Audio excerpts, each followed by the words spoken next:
ABC Listen. Podcasts, radio, news, music and more.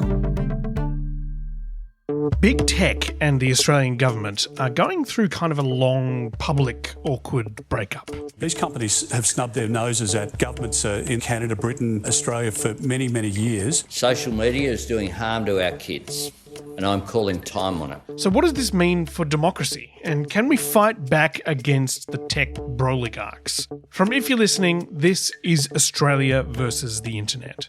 Find it wherever you get your podcasts.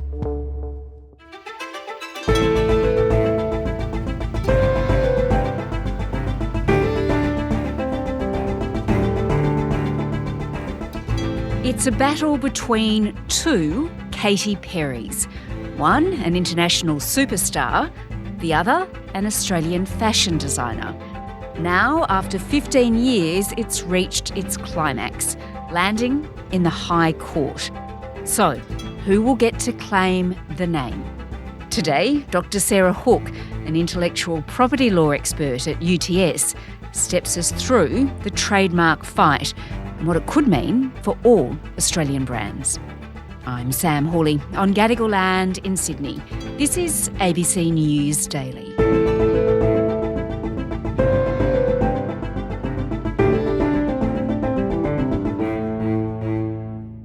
Sarah, we're going to unpack this rather intriguing case between two Katy Perrys, which has now reached the highest court in the land. This is not just about two women, is it? There are wider implications. There are. So this case raises important questions over, I guess, the dangers of using a name as your brand, especially in a globalised world. It's about consumer confusion and whether to expect whether celebrities are likely to branch out into all sorts of consumer goods. And these are questions that have been raised in Australia before, but now coming to a fore in such a big way, in a very media-frenzied way. Yeah, well, there's a big name involved in Katy Perry, the singer. That's right. All right, so this is a story about two Katy Perrys.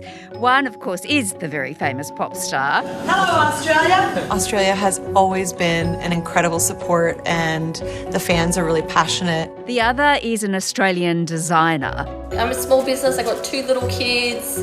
You know, this is against a huge pop star. And the thing is, Sarah, it's not really the name of either of them, is it? That's right. So it's not their birth name.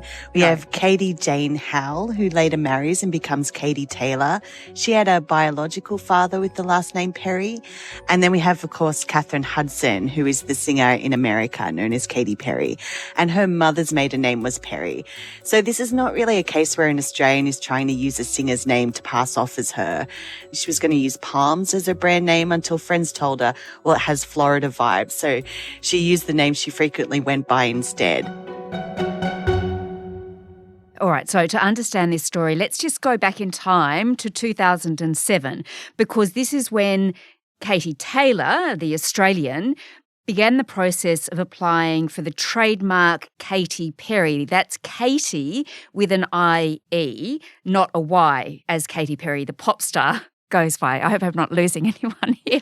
There's a lot going on. Anyway, so in 2007, she goes about this process to actually name her company and then apply for a trademark. So what would she have been needing to do at that point? So applying for a trademark in Australia is quite easy. There are different marks you can apply for. So she originally started with a logo mark in 2007, but that kind of lapsed. She didn't finish all the paperwork.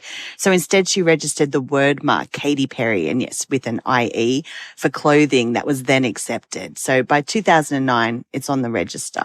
Okay, so it's registered by 2009, but in that same year, she receives, this is the Australian, documents from lawyers for the other Katy Perry, the pop star, and that's the year that her debut single, a very famous song now, I Kissed a Girl, came out. That's correct. So Miss Taylor, the fashion designer, receives this letter. She goes to a lawyer that says, well, she might have a case, but it would cost a lot of money, about $20,000. And she said, well, she couldn't afford that. But after some media campaigning, she was able to crowdfund to get a lawyer. The singer, Katy Perry, then registers Katy Perry, but drops the class for clothing. So she's got a trademark for everything else that a singer might need to merchandise, but doesn't have one for clothing because obviously there's already a trademark on the register for the fashion designer for that particular class of goods. Then they both continue to sell under that name. And the singer sells clothes for her tour despite not having a trademark for clothing. And that's when we get to the first action. So then the Australian decides to sue the pop singer. Tell me about that. Yes, bit of a David and Goliath story, but you have to understand that it didn't really matter who sued who. The fact was they didn't have an agreement that they wouldn't sue each other, so both of them continuing to sell clothing with that mark meant they were both vulnerable to litigation. So if I had been Miss Taylor's lawyer, I probably would have done the same thing if I wasn't able to negotiate with Katy Perry's team. I would have, also advised that you kind of need this thing settled, otherwise, you might be liable. You can't continue going on like this with the vulnerability of litigation hanging over your head. And so she sues Killer Queen, which is the singer Katy Perry's company, as well as the singer herself. The designer Katy accuses the singer of flagrant trademark infringement by selling branded clothing in Australia. I have the trademark for it. This is so wrong. I hear these stories from small business all the time where overseas conglomerates come in and bully and intimidate, and they think, okay, well, now I'm going to have to rebrand, or now I have to close my business. And so I just kept on saying, no, this is wrong. And in the federal court, we get to Justice Markovic, who talks about this, saga as a tale of two women, two teenage dreams and one name. And she finds that actually the singer had infringed Miss Taylor's trademark, but that the singer had a defense because it was her name, so she had it in good faith, but that the company did not. And so Miss Taylor had a successful infringement proceeding against the company. Fashion designer Katy Taylor has reason to celebrate. Absolutely over the moon. I was like fist pumping, like jumping up and down the room. The judge found the Australian designer's trademark was infringed on several occasions. That was during Perry's 2014 and 2015 Prismatic tour in Australia, at pop-up stores in Sydney and Melbourne at the same time, and on a merchandise company's website. However, before that could kind of go through, that was appealed. Okay, all right, so let's come to that action in a minute. But Taylor then, this Australian designer, she's had a huge win in the federal court and she's ecstatic. Did she get any compensation? Well, so there were damages for Taylor, and in fact there was additional damages because of the way that they had conducted the litigation. But of course you don't actually get any money until an appeal process has been finalised. Yeah, okay. So that brings us to the appeals court, and the appeals court overturned that decision by the federal court, which was devastating, of course, for Taylor, the Australian designer. That's right. So we get to the full federal court and they put the issue of infringement to one side and focus on whether Miss Taylor, when she registered the mark, whether she owned that mark or whether she should have known Katy Perry was a singer up and coming in America and that it'd be likely that she would need that trademark for clothing. This is where the federal court kind of diverged from the primary judge, saying that it is common practice for celebrities to kind of branch out into all different things, and she should have known that when she registered that mark. It's much more about, are consumers going to be confused, and should you have known that when you registered the mark? Are you doing it in good faith? Are you doing it to rely on someone's reputation or popularity and to kind of ride on the back of that? Or are you doing it because you think customers definitely won't be confused? All right. So simply put, the appeals court found that the singer, Katy Perry, already had a reputation when the designer actually applied for the trademark. That's right. And she should have realised that that would include clothing as well. All right. Well, what a roller coaster ride Yes. through the Australian court system, which brings us to today, because Taylor and her Katy Perry brand secured a hearing in the High Court. Pop icon Katy Perry is headed to the High Court in a trademark battle with an Australian fashion designer over her name. No small feat, right? No, I think only 10% of them get to that point. So they're very picky and choosy, the High Court judges, about what they hear. So what are the lawyers arguing before the High Court then? The lawyers for Ms. Taylor are arguing that they should use their discretion under the Act to allow her to keep her mark, because at the time she registered, while she might have known about Katy Perry, she didn't believe that it would have any kind of confusion with her brand, that she wouldn't be trademarking clothing, that singing and entertainment was different.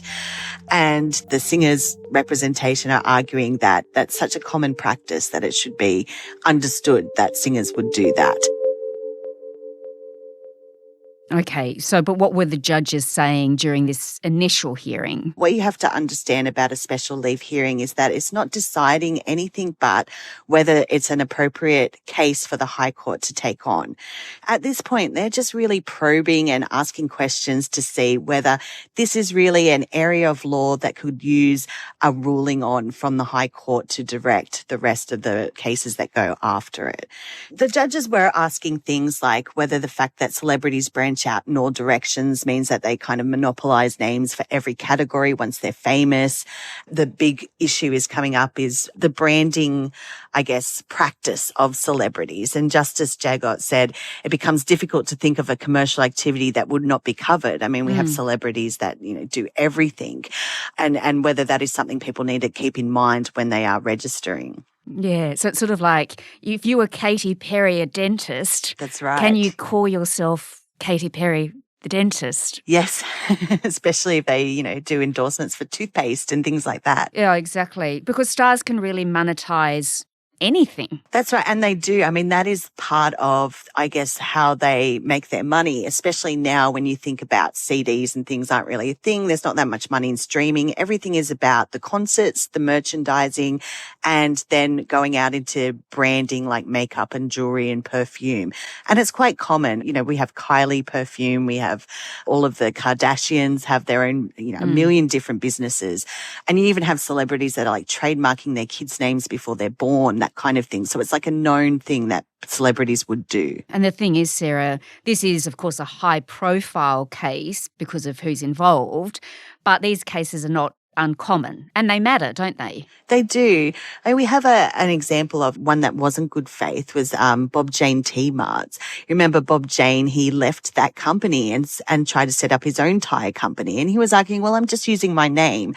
And the court in that case held, well, you're not. You're trying to ride off the publicity and the reputation that other company that owns that other mark already had. I mean, we have seen this kind of David and Goliath story when we had this little South Australian fish and chip shop called Burger King that had a reputation as, the best burger in the county, that kind of thing. And then we had Burger King in America try to come over here and franchise. But they already had that trademark. They'd been using it for a while. That then got complicated because while they were waiting for that to be sorted out, they had a franchise deal to kind of replicate Burger King but call it Hungry Jack's. And then so when the Burger King trademark from the fish and chip shop kind of lapsed and Burger King was able to use that trademark, they had this issue where there was already a franchise of Hungry Jack's in Australia. And so they weren't actually able to bring Burger King here, which is why we don't have Burger King here. All right. Well, Sarah, in June, Katy Perry, the pop star, will be touring Australia. I'm guessing all the tickets will be sold out. Yes. But this High Court decision, what impact could that have in terms of her selling merchandise when she comes? Yes, so the hearing will be in May. The order is generally quite quickly after that. There is the risk that if the High Court finds against her and that Miss Taylor does own the word mark Katy Perry, I would say the lawyers would be reaching out to negotiate some kind of agreement during the concert. That seems to be the only way that could really work. Okay, but if the court rules against Katy Perry, the designer, it will be devastating for her. Yes, it would be devastating because if you think about poor Miss Taylor, if the High Court rules against her, I mean, she's going to have all of her licensing agreement, her business name, her website, the tags on her clothes, the goodwill from all of her customers is all wrapped up in that brand Katy Perry. Yes. And while it might not be as big as the singers, that's, you know, her business that she would have to kind of reinvent, which is, you know, really hard at that stage of a business to kind of redo everything again. Yeah, and then the wider implications for everyone else, what would it mean? Well, I guess it means that you should probably not brand things with your name. Like it is, unless you have a very unusual name. I mean, Katy Perry is not a very unusual name, especially for a singer. You know, you wouldn't want to start your business and call it Kylie, knowing that, you know, there's so many famous Kylies out there, or Kim or something like that. It is much better to come up with a made-up word, something that you know is always going to be associated with only you. Dr. Sarah Hawke is an intellectual property law expert at the University of Technology, Sydney. This episode was produced by Sydney Peed and Sam Dunn. Audio production by Adair Shepherd. Our supervising producer is David Cody. I'm Sam Hawley. ABC News Daily will be back again on Monday. Thanks for listening.